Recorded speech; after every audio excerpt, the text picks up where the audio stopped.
Assalamu alaykum qarindoshlar, qanday ahvolinglar? Men Amerikadan doktor Mehmet iman. Men hozir New York shahridan 40 kilometr yiroqlikdagi shu New Yorkniki bir shtat bog'chida. Men bugun bu bog'chida kuzninki go'zal manzaralardan huzur olgach, qarindoshlar qiziqadigan ba'zi masalalar ustida o'z tajribam va ko'z qarashlarimni sizlar bilan o'rtoqlashmoqchi. Men hamda kichik vaqtimdan boshlab shu ko'pincha tantarbiya turlarida hech qanday bir alayligim yo'q. Ya'ni ma'lum bir tantarbiya turida alayda talantga ega emas. Mening birdan bir ortiqchiligim piyoda yo'l minish bo'lib, odatda 5-10 kilometr yo'lni erib qolmay mang'alayman.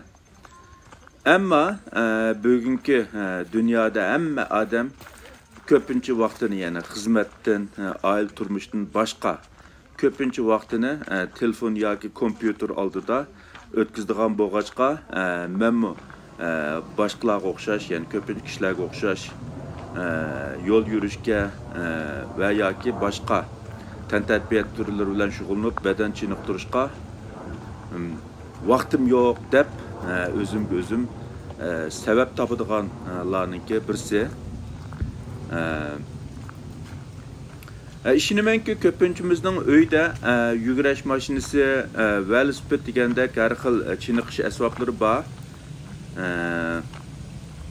Agar burundan tortib badan chiniqtirishga ko'nmagan va uni o'zimizning ishidan chiqarib qilmaydigan bo'lsa, bu chiniqish asboblari algan dastlabki mezgillarda vaqtliq qizg'in bo'lishimiz, ularni qo'llanishimiz mumkin, ammo vaqtning o'tishi bilan uning bo'lgan qiziqishimiz tövallab, bu asboblar uyda faqatla uyni bezaydigan narsalarga aylanib qolishi mumkin. Ya'ni dastlabda nayt ishtirok bilan u asboblarni qo'llanib badan chiniqtirish qatnashgan bo'lsaqmi, bir ishga o'tgandan keyin undan sovib ketishimiz mumkin. Amaliyotda sog'lomlik uchun badan chiniqtirishda eng muhim bo'lgani qaysi xil tantarbiya turi bilan shug'ullanish yoki qandoq ig'ir harakatlarni qilish emas, balki o'zimizga mos keladigan tantarbiya va chiniqish turlarini tanlab, uni izchil davom qilishdir. Mayli biz yo'l yurayli, mayli biz yugurayli, mayli biz velosiped minayli va yoki suzayli yoki ig'irlik ko'tarish usullarini qo'llanib muskullarimizni chiniqtirayli. Mayli qaysi bilan shug'ullanishimiz qat'iy nazar eng muhim bo'lgani uni izchil davom qilishdir, davomlashtirishdir. Ko'pinchimizda bu jihatda har xil ba'no sabablar bilan izchil davomlashtirishda hammamizda o'zgachilik, o'zimizchilik, yetarsizlik, ojizliklarimiz bor. Undaqda qanday qilib bu izchillikqa kafolat qila olamiz degan vaqtida eng muhimi birinchidan o'zimizning badan chiniqtirishga bo'lgan qiziqishni yuqori ko'tarishimiz kerak. Agar o'zimizga tonish bo'lgan muhitda xo'sh yoqmasa, muhit almashtirib turish, yangi muhitlarga berish yoki o'zimiz qiziqadigan mazmunlarni qo'shib qizg'inligimizni oshirishimiz bu nihoyatda muhim. Masalan, uyda yugurish mashinasi ustida mangan yoki yugurgan vaqtimizda o'zimiz yaxshi ko'radigan programmalarni anglash yoki ko'rish.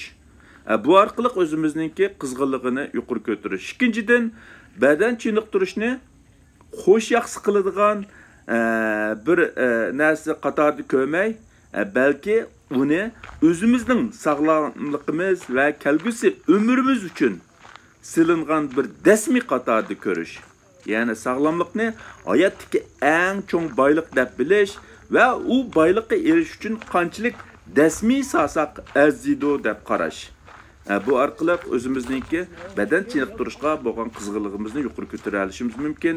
Uchinchidan, mashina bilan berish zo'r bo'lmagan yoki piyoda berish imkoniyati bo'lgan har qanday yerga piyoda berish. uni vaqt isrofchiligi yoki ovorchilik deb qaramay, balki uni bir chalmada ikki paxtak so'qish deb qarash. Ya'ni piyoda barg'ach ham qilmoqchi bo'lgan ishni bechirish, ham harakat qilish, badan chiniqtirish maqsadiga yetish. To'rtinchidan, armag'an kunlarda uyda o'ltirib olmay, har xil ijtimoiy faoliyatlarga qatnashish, musiqalarni aylanish, qisqa musofirlik, sayohat o'rnlariga berish, yo'l yurish, vas minish, suzish degandek tantarbiya faoliyatlari bilan shug'ullanish. Menimcha agar biz harakat qilish va badan chiniqtirishning sog'lomligimizga bo'lgan foydasini to'nib yetsak, o'zimizga qanday ko'rinishni bilsak, harakat qilish va badan chiniqtirishni izchil davom qilish uncha tez emas. Chunki harakat qilish va badan chiniqtirish yolg'iz jimg'i berish emas, u har yerda. Faqat o'tirib olmay, yetib olmay midirlab tursak, sog'lomligimizga cho'qim foydali. Bugun men qarindoshlar bilan o'rtoqlashmoqchi bo'lgan o'zimning tajribalarim va ko'z qarashlarimni mishad oxirlashtirmoqchi. Hammanglarning diqqat berganinglar ko'p rahmat.